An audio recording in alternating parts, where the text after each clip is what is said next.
Shalom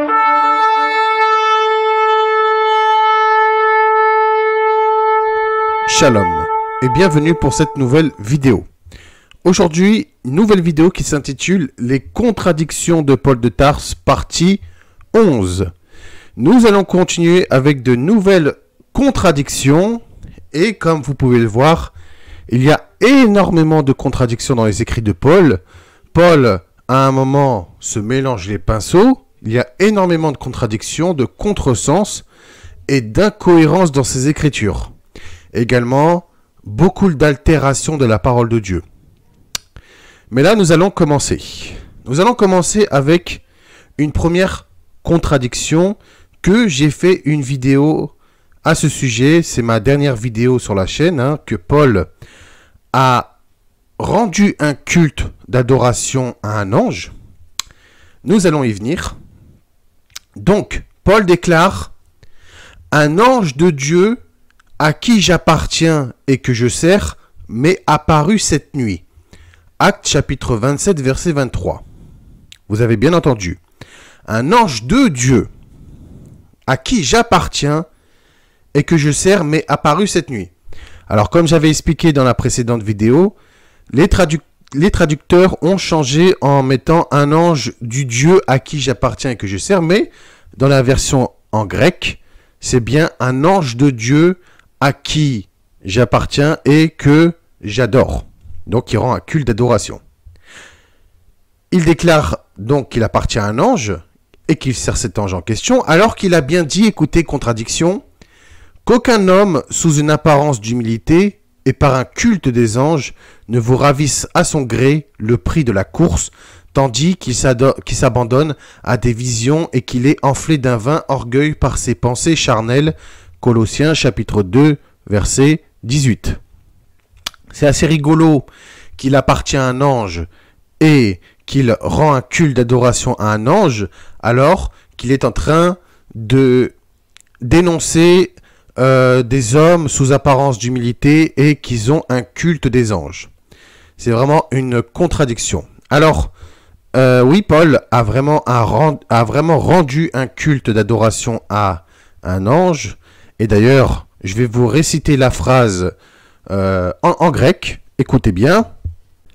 Parestigal mi taftitinikti angelios en angelios tu theo ou imi o que latrevo en latrevo angelios.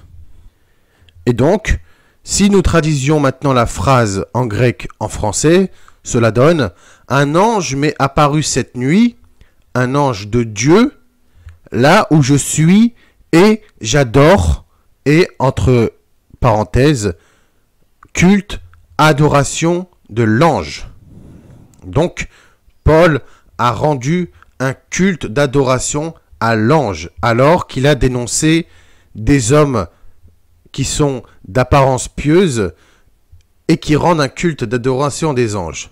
C'est une véritable contradiction. Il a osé dénoncer les autres parce qu'ils rendent des cultes à des anges alors qu'il en fait de même. Comme je l'ai dit dans ma vidéo précédente, les chrétiens pensent et croient en un Paul qui adorait que Dieu seul, qui ne se prosternait pas devant des idoles ou devant des anges. Eh bien, c'est raté. C'est totalement raté.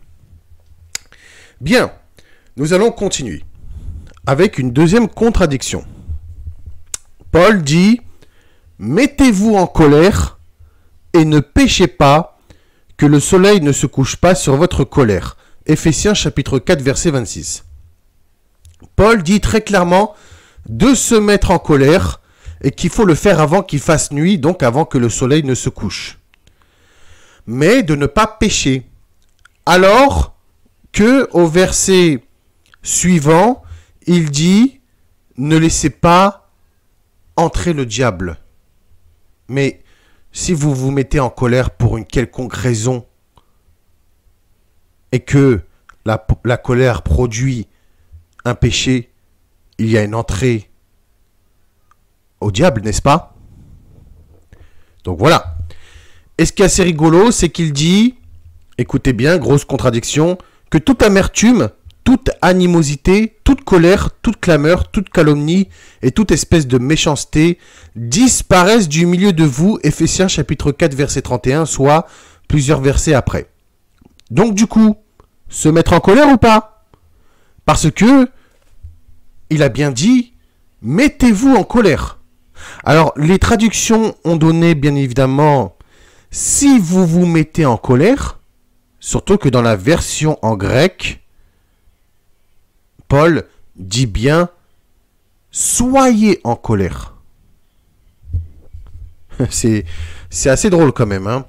Mais ensuite, il dit, écoutez bien, mais l'irritation et la colère à ceux qui, par esprit de dispute, sont rebelles à la vérité et obéissent à l'injustice. Romains chapitre 2, verset 8.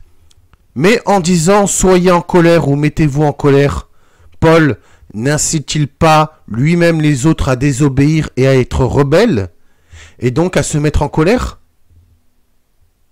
Ça, c'est bizarre quand même, non?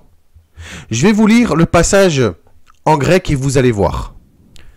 Oriseste que mi amartanete oilos mi epifieto epito parorismo imon.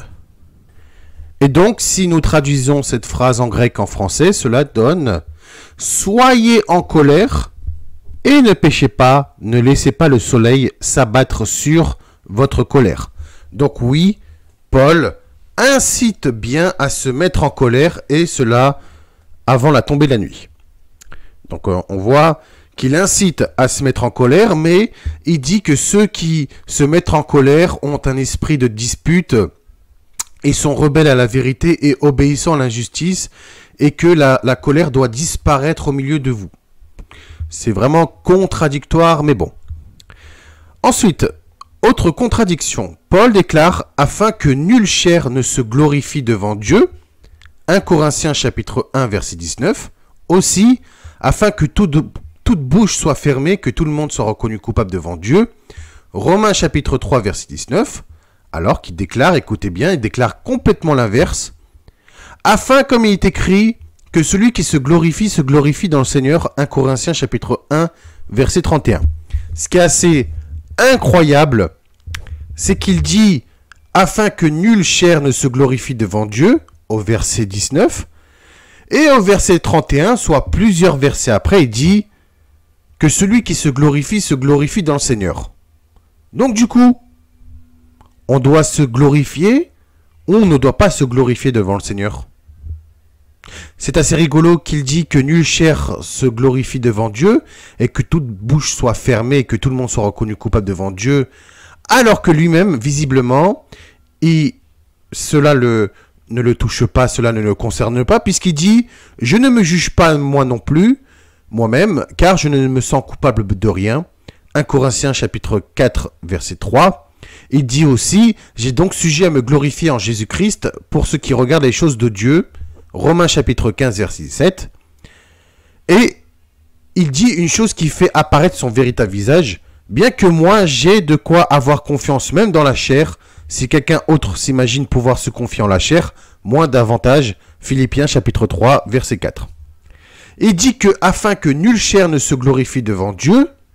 Et là, il dit, j'ai donc sujet de me glorifier en Jésus-Christ pour ceux qui regardent les choses de Dieu. Ok, d'accord. Alors qu'il dit, écoutez bien, afin que comme il est écrit, que celui qui se glorifie dans le Seigneur. Alors là, franchement, avec lui, avec Paul, c'est tourne à droite, mais en même temps, ne tourne pas à droite. Ou aussi, tu as le gâteau devant toi, tu peux toucher au gâteau, mais en même temps, ne le touche pas. Il n'y a plus rien à comprendre. Ah bah oui, il n'y a plus rien à comprendre. C'est assez incroyable. Avec Paul, c'est tu feras ceci, mais tu ne feras pas cela. Tu feras cela, mais tu ne feras pas ceci. Bah la personne ne va rien comprendre. Elle va lui dire, mais attends, tu m'as dit de faire ceci, mais en même temps, tu me dis de ne pas faire cela. Et tu me dis de faire cela, mais en même temps, tu me dis de ne pas faire ceci. C'est contradictoire, n'est-ce pas? Eh bien, c'est exactement les écrits de Paul. Paul vous dit quelque chose, mais en même temps, il vous dit tout son contraire. Résultat, plus personne ne comprenne rien. C'est assez rigolo. Alors, pourquoi dire que nulle chair doit se glorifier alors qu'il se glorifie lui-même dans la chair? D'ailleurs, il dit « Et ceux qui sont dans la chair ne peuvent plaire à Dieu ». Romains chapitre 8, verset 8. D'accord? Alors qu'il dit de lui-même « Il est plus que nécessaire que je demeure dans la chair ». Philippiens chapitre 1, verset 24. D'accord? Donc s'il demeure dans la chair, si nous allons dans son sens, il ne peut pas plaire à Dieu alors. Si lui-même déclare que ceux qui sont dans la chair ne peuvent plaire à Dieu, alors lui-même ne plaît pas à Dieu parce qu'il déclare une chose assez révélatrice. Ce qui est bon, je le sais, n'habite pas en moi, c'est-à-dire dans ma chair. J'ai la volonté, mais non le pouvoir de faire le bien. Romains chapitre 7, verset 18. En disant cela, il vit dans la chair et le bien n'habite pas en lui. Ce sont les preuves solides qu'il n'était pas une bonne personne et qu'il n'était pas agréable à Dieu. En principe, s'il aurait été disciple de Yeshua, en quoi il ne se sent coupable de rien parce qu'il n'a rien fait, il n'aurait pas dit que le bien n'habite pas en lui. C'est vraiment incroyable. Paul dit « Car l'affection de la chair est inimité contre Dieu, parce qu'elle ne se soumet pas à la loi de Dieu et qu'elle ne le peut même pas. » Romains chapitre 8, verset 7. Donc là, il dit clairement que la chair est inimitée contre Dieu, et elle est rebelle, elle est pécheresse, parce qu'elle n'obéit pas à la loi. Donc, là, il est en train de dire que c'est la chair qui est elle-même pécheresse et non la loi. C'est assez drôle parce qu'il accuse la chair de ne pas être soumise à la loi de Dieu, alors qu'il déclare l'inverse en disant que c'est la loi de Dieu qui fait pécher la chair. Eh oui, il n'y a plus rien à comprendre. Car lorsque nous étions dans la chair, les passions des péchés provoqués par la loi, et là c'est plus la chair, agissaient dans nos membres de sorte que nous portions des fruits pour la mort.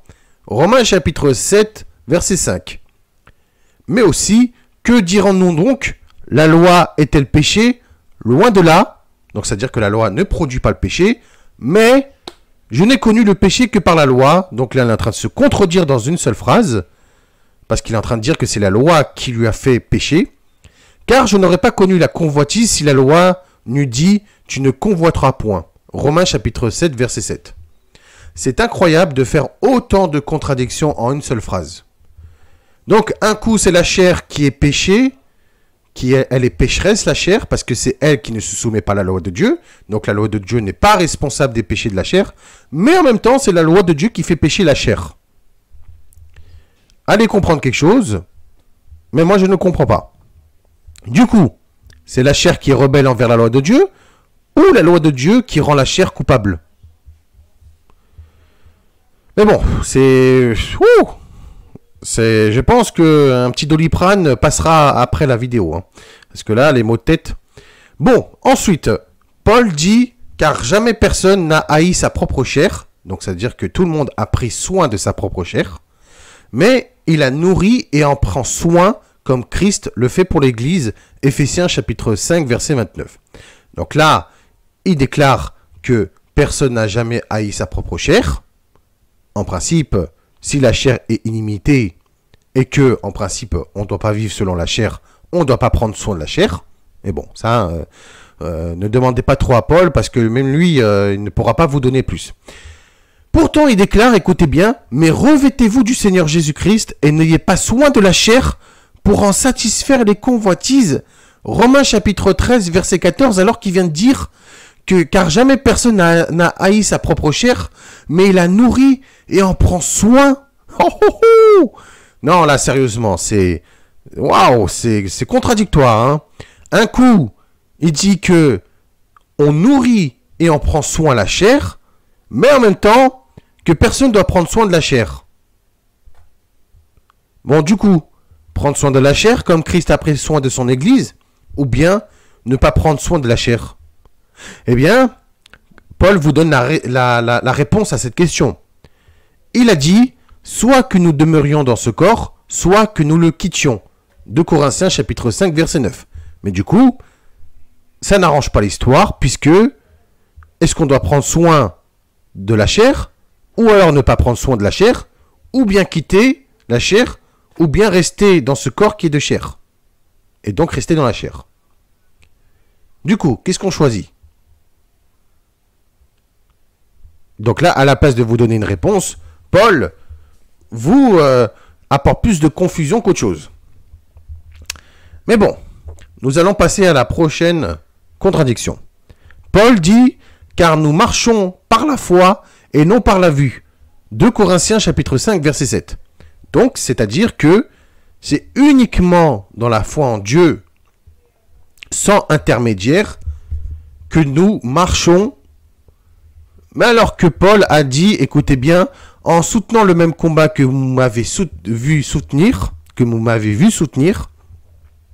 et que vous apprenez maintenant que je soutiens, Philippiens chapitre 1 verset 30, aussi ce que vous avez appris, reçu et entendu de moi, et ce que vous avez vu en moi, pratiquez-le, et le Dieu de la paix sera avec vous. Philippiens chapitre 4 verset 9. Alors, un coup il dit que nous devons marcher par la foi seule et non par la vue, c'est-à-dire ne pas passer par un intermédiaire. Mais ensuite, il déclare que si quelqu'un a appris, reçu, entendu de lui et de ce qu'il a vu en lui, il doit pratiquer cela afin d'avoir le Dieu de la paix. Bah, c'est contradictoire, n'est-ce pas? Donc, devons-nous marcher par la foi seule ou bien de marcher selon les actes et la vue de Paul? Parce que Paul, n'oublions pas qu'il a dit « Soyez mes imitateurs ». Donc, c'est-à-dire que si nous devons imiter Paul, c'est-à-dire que nous devons mettre notre foi en lui. Moi, j'ai pas envie de mettre ma foi en Paul. J'ai pas envie de suivre Paul, moi. Paul, c'est pas mon maître. Paul, c'est pas mon sauveur. Paul, ce n'est pas celui qui m'a racheté de mes péchés. Paul, ce n'est pas lui qui m'a pris dans mes bras et qui m'a sauvé de la mort. Paul, ce n'est pas lui qui m'a donné la lumière spirituelle. Paul, c'est pas lui qui m'a donné la vie éternelle. Paul, c'est pas lui qui m'a donné l'amour divin de Dieu. Paul, c'est pas lui qui m'a donné l'Esprit Saint. Tout ça, c'est Dieu le Père, son Fils Yeshua et l'Esprit Saint qui m'ont donné tout cela. Donc non, je ne marcherai pas selon les voies de Paul et selon la vue de Paul. Voilà. Et ensuite, nous allons finir cette vidéo avec une toute dernière contradiction. Alors, écoutez bien attentivement. Paul dit, car je voudrais moi-même être anathème, c'est-à-dire être maudit, et séparé de Christ pour mes frères, mes parents selon la chair. Romains chapitre 9, verset 3. Mes parents selon la chair, c'est tous les êtres humains. C'est-à-dire que nous sommes tous de la même famille, c'est-à-dire la famille humaine, la famille de chair. Voilà, nous sommes tous créés de la même façon, et nous sommes tous de la même famille, la famille humaine. Donc il veut être séparé de Christ pour ses frères et ses parents selon la chair et être maudit. C'est bien beau tout ça, c'est magnifique. J'ai une larme qui coule sur le côté de mon œil. Alors qu'il dit l'inverse. Si quelqu'un n'aime pas le Seigneur, qu'il soit anathème, qu'il soit maudit. Maranatha. 1 Corinthiens chapitre 16 verset 22. Ok, super. Donc, il voudrait être anathème, maudit et séparé de Christ pour ses frères et ses parents selon la chair. Mais alors, pas du tout, puisqu'il dit, si quelqu'un n'aime pas le Seigneur, qu'il soit anathème, qu'il soit maudit, Maranatha. Donc il envoie lui-même la propre malédiction. En gros, ça veut dire, allez crever, j'irai pas mourir pour vous. J'irai pas être maudit pour vous. Donc voilà ce que Paul a voulu dire. Parce que là, c'était beau, hein, parce que là, j'ai eu ma petite larme. Je me suis dit, c'est beau. Il voulait être maudit et séparé du Christ pour ses frères et ses parents selon la chair. Mais alors, quand vous voyez le reste, on tombe de haut. Si quelqu'un n'aime pas le Seigneur, qu'il soit maudit. Voilà. Il lance ça tranquillement, Paul. Et n'oublions pas que Paul avait dit autre chose auparavant. Bénissez et ne maudissez pas. Qu'est-ce qu'il vient de faire là? Il vient de maudire. Mon Dieu Tout-Puissant. Ah là là, je vous jure, c'est du grand n'importe quoi. Bon, c'est la fin de cette vidéo. J'espère que cette vidéo vous aurait ouvert les yeux. Moi, personnellement, je n'ai plus aucun doute. Paul est vraiment, mais vraiment, un imposteur, un menteur, un assassin. Il est un faux apôtre, un faux prophète, un séducteur qui est venu égarer les brebis du Seigneur. Il est le voleur venu égorger les brebis du Seigneur et les laisser en plan. Il est le voleur, dès que passe le loup féroce, il les laisse les brebis à l'abandon, à la gueule du loup. Moi, personnellement, Paul, ça n'a jamais été mon maître. Il ne le sera pas. J'ai un seul maître, c'est Yeshua. Les véritables disciples, ils ont dit, vous devez marcher comme Christ a marché. Et Yeshua a dit, si vous m'aimez, vous garderez mes commandements, tout comme j'ai gardé les commandements de mon Père. Yeshua, il a dit, il y aura un seul troupeau et un seul pasteur. C'est lui notre seul pasteur, c'est lui qui est notre seul berger qui prend soin de ses brebis, et c'est lui qui nous donnera de l'eau de source de la vie éternelle dans le royaume des cieux et dans la nouvelle Jérusalem céleste, si Dieu le veut, bien évidemment, s'il nous prend. Et c'est lui qui prendra soin de nous éternellement et qui dressera une tente au-dessus de nous pour nous protéger. C'est lui le Seigneur qui est notre berger, nous sommes ses brebis et nous devons reconnaître uniquement sa voix et aller vers le seul berger qui est Yeshua. Amen, alléluia. Je vous dis à très bientôt pour une nouvelle vidéo si Dieu le veut. En attendant, comme d'habitude, portez-vous bien. Prenez soin de vous et vos proches, c'est très important. Je vous dis shalom. Merci de m'avoir écouté.